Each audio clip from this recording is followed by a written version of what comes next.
Hello दोस्तों, आज हम बात करेंगे एक ऐसे व्यक्ति के बारे में जिसने एक रोड से लेके हॉलीवुड तक का सफर तय किया। जिसकी लाइफ में ना जाने कितनी प्रॉब्लम्स आई, बट प्रॉब्लम्स को उसने कभी भी अपने रास्ते का रोड़ा नहीं समझा, बल्कि उन प्रॉब्लम्स को ही उसने सीढ़ियां बना लिया। और तभी वो इस सदी का एक महान एक्टर बना। जी हाँ दोस्तों, मैं बात कर रहा हूँ सिल्वेस्टर स्टेलोन की, जिनकी रॉकी मूवी आपने जरूर देखी होगी, रैम्बो मूवी आपने जरूर देखी होगी, जिन्होंने एक से एक बेहतर मूवी दी। 1973 और 74 का वक्त था जब मैं अपनी आधी पढ़ाई छोड़ के न्यूयॉर्क चला आया। सपना था कि एक दिन मैं बहुत बड़ा एक्टर बनूंगा, और मैंने उसके लिए भरपूर कोशिश भी की। मैंने एक एक गेट को जाके खटखटाया, पर हर जगह मुझे सिर्फ सुनने को मिला ना, कि तुम कभी एक्टर नहीं बन सकते, तुम्हारी शक्ल एक्टरों जैसी नहीं है, सिर्फ ना ना। मैं कहानियां भी बहुत अच्छी लिखा करता था। उन कहानियों को भी लेकर मैं बहुत सारे लोगों के पास गया, पर सबने मुझे फिर नकारा और कहा कि तुम लिखते भी अच्छा नहीं हो। यानी सबका कहना यही था, ना तुम्हारा लुक अच्छा है, ना तुम लिखते अच्छा हो, तो तुम भूल जाओ कि तुम एक एक्टर बन सकते हो। मुझे सिर्फ हर जगह ना ना मिल रहा था। कोई भी मुझे काम देना नहीं चाहता था। मैं न्यूयॉर्क की सड़कों पर भटक रहा था। मेरे पास पैसे नहीं थे, मेरे पास जगह नहीं थी कि मैं कोई जगह लेके रह सकूं। ठंड बहुत थी और मैं भटक रहा था। तो भटकते भटकते एक दिन मुझे एक जगह मिली जहां पे मैंने सोचा कि यहाँ पे मैं ठंड से बच सकता हूँ। जब मैं वहां अंदर गया तो वहां मुझे कुछ हीटर मिल गए जिन्होंने मेरी ठंड से हिफाजत की। पर तभी मेरी एक नज़र वहां भी पड़ी, वहां एक लाइब्रेरी भी थी। तो मैंने क्यों ना सोचा कि यहाँ पे मैं अपना टाइम को पास भी हो जाएगा और मेरी शायद नॉलेज भी बढ़ जाएगी। तभी मैंने वहां पे टॉलस्टॉय और एडगर एलन पो को पढ़ना शुरू किया। उन्हें पढ़ने से मेरी लाइफ में कुछ चेंजेस आए। पहला चेंजेस था कि जो मैं लिखता था वो मेरा लिखना बहुत बेहतर हो गया था। साथ में मेरे जीवन में भी बहुत अनुशासन आया, बहुत ऐसे बदलाव आए जिनसे मुझे बहुत शक्ति मिली। उसके बाद मैंने कोशिश की तो मुझे फिर छोटे मोटे काम मिल जाते थे, पर उन काम से मेरा गुजारा नहीं हो पा रहा था। मेरे पास अपने खर्चे तक के भी पैसे मैं नहीं जुटा पा रहा था। मेरा खर्चा नहीं चल पा रहा था। उसके बाद इतनी मेरे पास तंगी आ गई थी कि मैंने अपनी पत्नी के गहने भी चुरा कर बेच दिए। पर उसके बाद भी मेरे खर्चे पूरे नहीं हो पा रहे थे और मैंने रातें बस अड्डों पर काटी। पर दोस्तों, कहते हैं ना कि एक न एक दिन चेंजेस जरूर आता है। तो एक दिन मैं मोहम्मद अली और चैक वेपनर का एक मैच देख रहा था, बॉक्सिंग मैच। उस दिनों मोहम्मद अली के सामने कोई भी नहीं टिक पाता था, क्योंकि मोहम्मद अली एक अच्छा खासा नाम थे।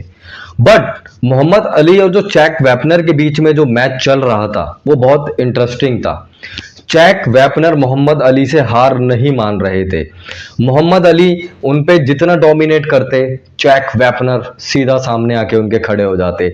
और चैक वेपनर के इस ताकत को देखकर मोहम्मद अली भी दंग थे कि एक ये गुमनाम व्यक्ति भी कैसे मेरे आगे टिका हुआ है। पर दोस्तों, जैसे ही वो मैंने मैच देखा, मेरे अंदर एक शक्ति सी जागी। मुझे लगा कि एक गुमनाम व्यक्ति जब मोहम्मद अली जैसे व्यक्ति के सामने हार नहीं मान रहा है, तो मैं कैसे हार मान सकता हूं। तभी मैं वहां से दौड़ा और मैंने अगले 24 घंटे तक एक स्क्रिप्ट लिखता रहा। अगले 24 घंटे तक मैं एक स्क्रिप्ट लिखता रहा, और दोस्तों, वही स्क्रिप्ट बाद में जाके रॉकी मूवी बनी। उस स्क्रिप्ट को लेकर मैं अगले कई महीने कई डायरेक्टर से मिला, कई एजेंसियों से मिला, एजेंटों से मिला, पर किसी ने भी मेरी ओर ध्यान नहीं दिया। और मेरे दिन डेली खराब होते जा रहे थे, मेरे हालात दिन पे दिन बदतर होते जा रहे थे। मैं अपना खर्चा भी नहीं चला पा रहा था और वो स्क्रिप्ट को भी कोई एग्री नहीं कर रहा था। तभी मुझे एक बहुत भारी फैसला लेना पड़ा। मेरी सबसे प्यारी चीज बुटकूस, जो मेरा प्यारा कुत्ता था, मैंने सोचा क्यों ना मैं इसे बेच दूं, इससे मेरा कुछ दिन का खर्चा चल जाएगा। तभी मैं एक बार में चला गया और वहां पे मैंने एक $100 का बोर्ड लगा दिया। कुछ समय तक तो वहां पे कोई भी नहीं आया। फिर भी एक छोटे कद के सज्जन आए, उन्होंने मेरे से बात की और उन्होंने मेरी सबसे प्यारी चीज बुटकुस को $30 में खरीद लिया। बस दोस्तों कुछ दिनों बाद यूनाइटेड आर्टिस्ट वालों को मेरी स्क्रिप्ट हैरत अंगेज तरीके से पसंद आ गई और उन्हें मेरी स्क्रिप्ट इतने अच्छे तरीके से पसंद आई कि उन्होंने सीधा कह दिया कि हम तुम्हें $1 लाख देंगे अगर तुम हमें अपनी स्क्रिप्ट देते हो। बट दोस्तों सिल्वेस्टर स्टैलोन अपने लिए कुछ और ही सपना देख रहे थे। उन्होंने उनके आगे शर्त रख दी कि मैं आपको स्क्रिप्ट दूंगा तो सही, पर इस फिल्म में, इस मूवी में मैं रॉकी का रोल करूंगा, यानी जो मेन लीड हीरो है उसका रोल मैं करूंगा। पर दोस्तों आखिर होना वही था, उन्होंने उन्हें मना कर दिया। उन्होंने कहा कि तुम हीरो नहीं बन सकते, तुम्हारा फेस कट इतना अच्छा नहीं है तो तुम एक्टिंग तो नहीं कर पाओगे। पर सिल्वेस्टर स्टैलोन ने भी कहा नहीं, अगर रोल नहीं तो स्क्रिप्ट नहीं, और उसके बाद वहां पे बात बंद हो गई।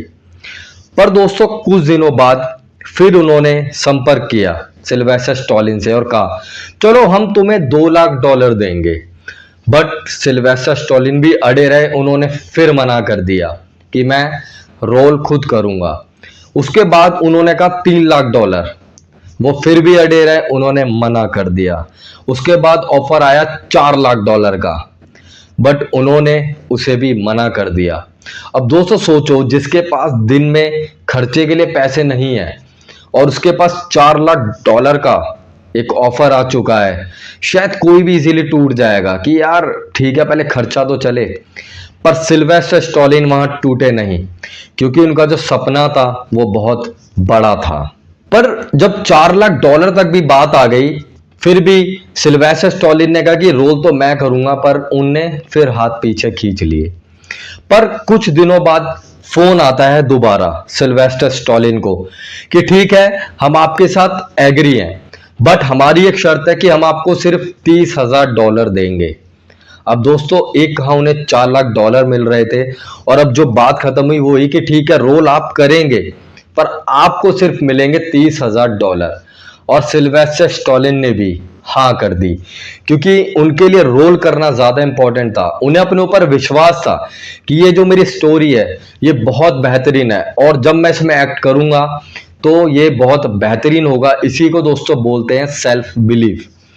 जैसे दोस्तों उन्हें $30,000 मिले, उन्होंने सबसे पहला काम किया कि मेरा जो प्यारा कुत्ता था बुटकुस, जिसको मैंने वादा किया था कि मैं तुम्हें राजा की तरह रखूंगा, सबसे पहले वो उसे छुड़ाने उसी आदमी के पास गए।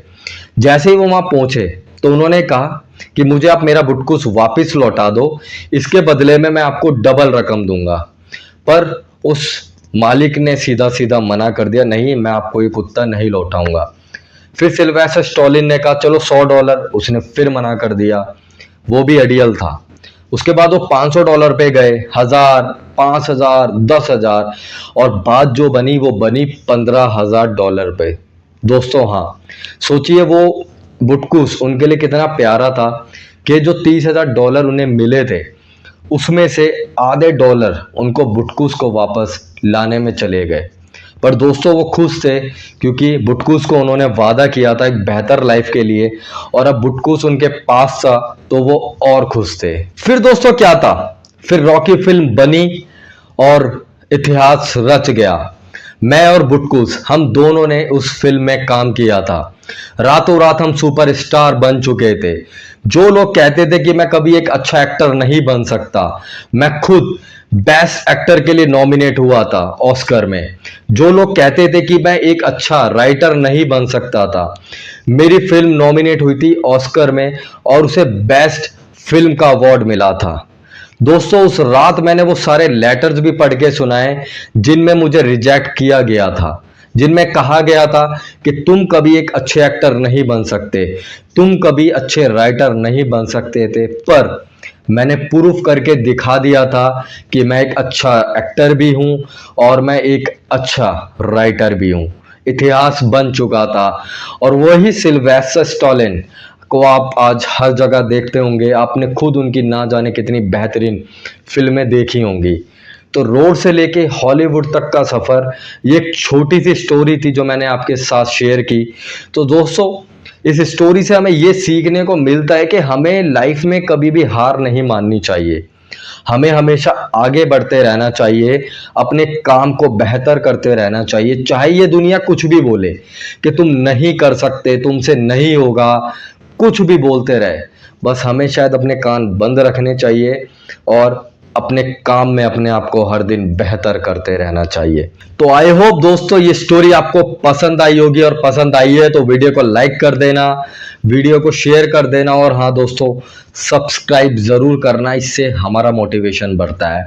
और अगर आप चाहते हैं किसी और टॉपिक पे मैं वीडियो बनाऊं तो उसे आप जरूर कमेंट करें। तो जब तक के लिए दोस्तों, जय हिंद, जय भारत।